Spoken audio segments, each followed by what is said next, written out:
Hello students, let's see this question. Answer the following question. अब magnetic field, अब यहाँ पे तीन पार्ट है तो एक काम करते हैं, तीनों क्वेश्चंस को अलग अलग डिस्कस कर लेते हैं, पार्ट्स को पार्ट वाइज कर लेते हैं. So answer the following question. A, the magnetic field varies in magnitude from point to point but has a constant direction east to west is set up in a chamber. A charged particle enters the chamber and travels undeflected along a straight path with constant speed. What can you say about the initial velocity of the particle? अब यहां पर magnetic field present है reason के अंदर जो कि east से waste की तरफ है.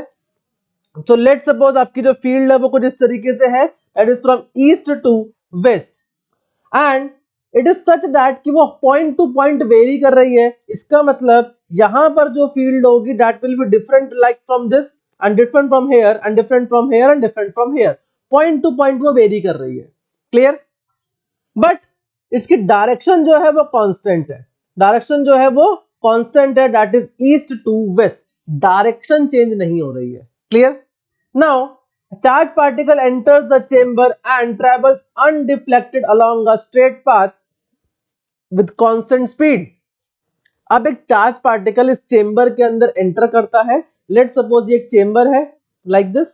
ठीक है, लेट सपोज ये चेंबर है like this and charge particle इसके अंदर एंटर करता है and it goes undeflected. Undeflected जाने का मतलब है कि उसके ऊपर कोई भी नेट फोर्स नहीं होगा. अनडिफ्लेक्टेड का मतलब हो जाएगा क्या? There is no net force. F net is 0 क्योंकि अनडिफ्लेक्टेड विद कांस्टेंट स्पीड भी कांस्टेंट है. Undeflected and constant speed.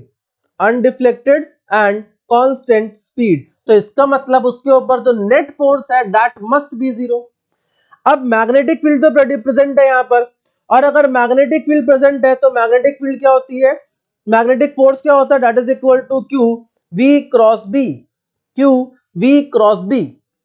Magnetic field है फिर भी वो पार्टिकल जो है वो अनडिफ्लेक्टेड जा रहा है. ठीक है, विद कांस्टेंट स्पीड. तो इसका मतलब ये है कि या तो वो एंगल इस तरीके से बना रहा होगा पार्टिकल इस मैग्नेटिक फील्ड के साथ सच दैट उसके ऊपर कोई भी फोर्स नहीं लग रहा होगा.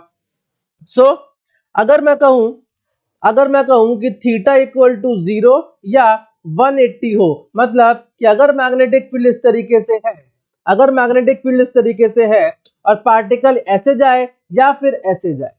Clear? This is the velocity. Parallel हो या एंटी पैरेलल हो, v is parallel to b और v is anti parallel to b. दोनों ही केस में जो मैग्नेटिक फोर्स हो जाएगा दैट विल बी 0 क्योंकि मैग्नेटिक फोर्स क्या होता है? That is Q V B sine theta. And अगर थीटा इक्वल टू 0 या 180 हो जाएगा तो साइन 0 कितना होता है? 0. तो इसका मतलब initial velocity will be parallel और anti parallel to this magnetic field such that जिसकी वजह से वो पार्टिकल जो है वो अनडिफ्लेक्टेड जा रहा है एक वेरिएबल मैग्नेटिक फील्ड के रीजन में से. Clear? Next part. A charge particle enters an environment of a strong and non-uniform magnetic field varying from point to point both in magnitude and direction and comes out of it following a complicated trajectory. Would its final speed equal the initial speed if it suffered no collision with the environment? अब magnetic field जो है वो direction में भी बदल रही है, magnitude में भी बदल रही है, तो क्या उसकी इनिशियल स्पीड और फाइनल स्पीड के अंदर कोई डिफरेंस होगा? ज्यादा होगी, कम होगी या सेम होगी, ये आपको बताना है. सो एक बात देखो, आपको पता है क्या कि मैग्नेटिक फोर्स जो होता है, magnetic force this is equal to Q V cross B. And अगर ऐसा है तो इसका मतलब ये है कि मैग्नेटिक फोर्स जो होगा वो परपेंडिकुलर होगा वी के. क्रॉस प्रोडक्ट की प्रॉपर्टी है.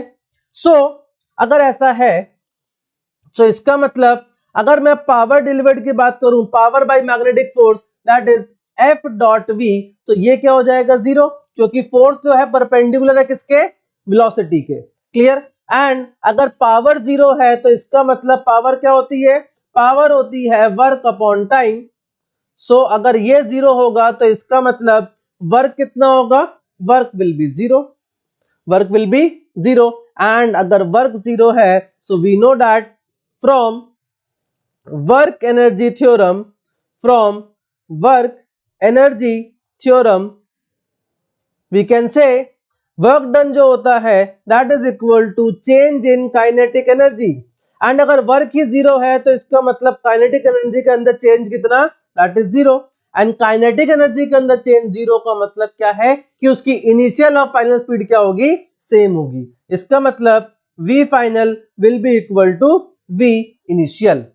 तो इसका मतलब ये है भले ही मैग्नेटिक फील्ड जो है वो डायरेक्शन में बदल रही हो, वो मैग्नीट्यूड में बदल रही हो, फिर भी उसकी जो इनिशियल स्पीड और जो फाइनल स्पीड है that will remain same. So इसका मतलब magnetic field can never change the speed of the particle, it can change the direction but can not change the speed of the charge particle. Clear? So इसका मतलब this its final speed will be equal to initial speed, yes, v final will be equal to v initial. Clear?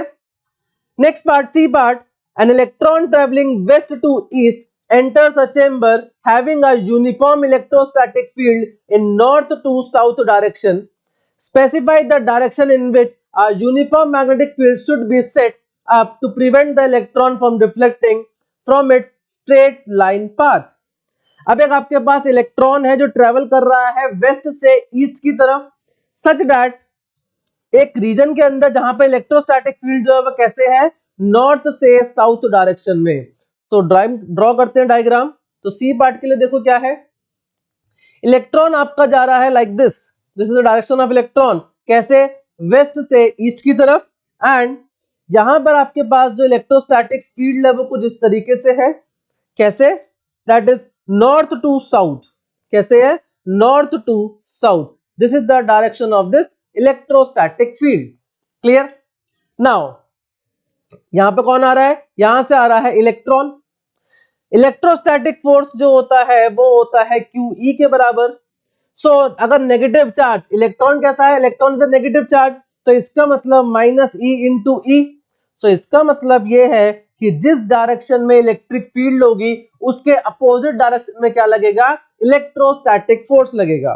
सो इसका मतलब the electrostatic force on the electron will be on the upward direction, that is in the north.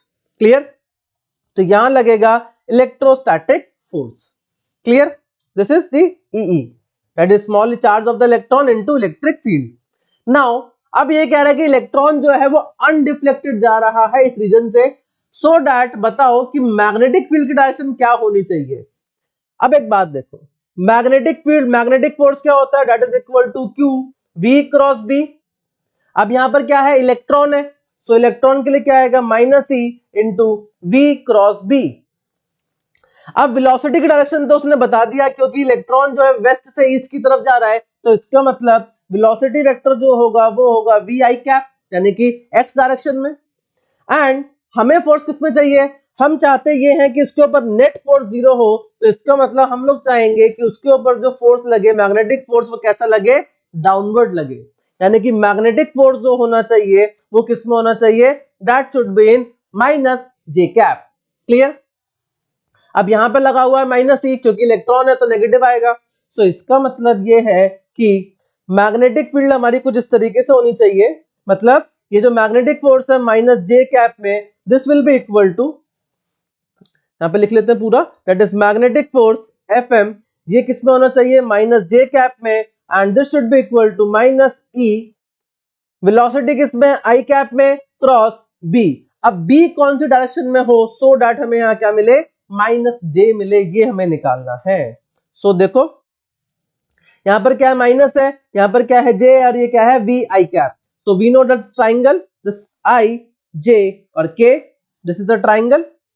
So अगर मैं I की multiply करता हूं K cap से, और I cross K करते हैं तो क्या मिलेगा, we will get minus J, and यहां पर एक माइनस ऑलरेडी है तो फिर से क्या हो जाएगा, प्लस A हो जाएगा। तो इसका मतलब अगर मैं इसको माइनस K से मल्टीप्लाई करूं तो देखो क्या आएगा, अगर माइनस K से मल्टीप्लाई करूं तो क्या आएगा, I क्रॉस K हो जाएगा माइनस J, और माइनस माइनस हो जाएगा प्लस।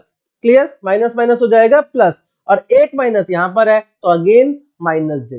तो इसका मतलब magnetic field should be magnetic field should be perpendicular to the plane of paper, or I can say into the plane of paper, into the plane of paper. Clear? तो यानी कि यहां पर जो मैग्नेटिक फील्ड होनी चाहिए वो कैसे होनी चाहिए? That should be into the plane like this, into the plane like this. Clear? So that इसके ऊपर जो नेट फोर्स हो वो क्या हो जाए? जीरो हो जाए. Clear? So I hope you understand the question very well. Thank you so much.